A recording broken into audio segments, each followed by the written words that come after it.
Good morning student, welcome you all in virtual class of computer. I hope you all are fine. Today we start the lecture with the hands-on activity. First, with the help of your partner, compare the brushes offered by selector in case of line and paint tool. Second, draw the national flag by using line tool in your computer. Third, explore if a circle can be drawn using line tool, which tool can be used for drawing a circle? Ellipse. Next tool is eraser tool.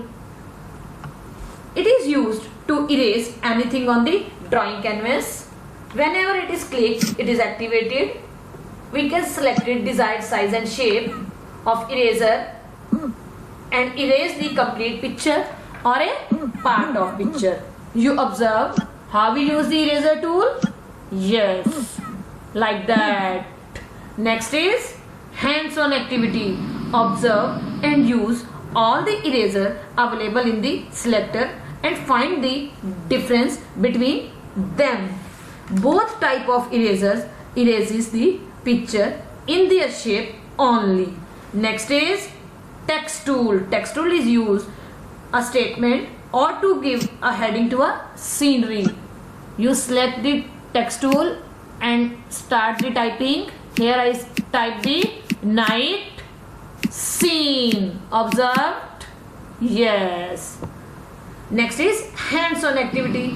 Clicking on text tool to activate the tool, check all the font available under the letter column by typing the different word using different font available.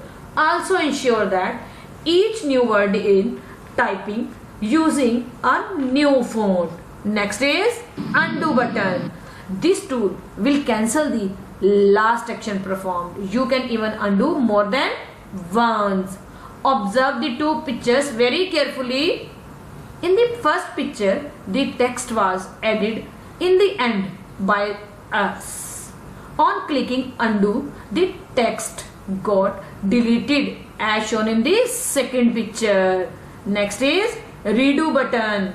Function of this button is to cancel the last undo action. Clicking this tool will repeat the drawing action you just undid with the undo button. Do you know Bill Kendrick is the lead developer and designer of TuxPaint? This software can be downloaded from this given link. TuxPaint is translated in more than 85 languages. Here is one more activity. What do you do in this activity? Select any one topic from the topic listed below. Based on the topic selected, draw a scenery which should be evaluated by the art teacher. After completing this chapter, here is an assessment activity. What do you do in this activity? Using line tool, paint tool and text tool, draw a picture as shown below. Thank you. Stay home, stay safe.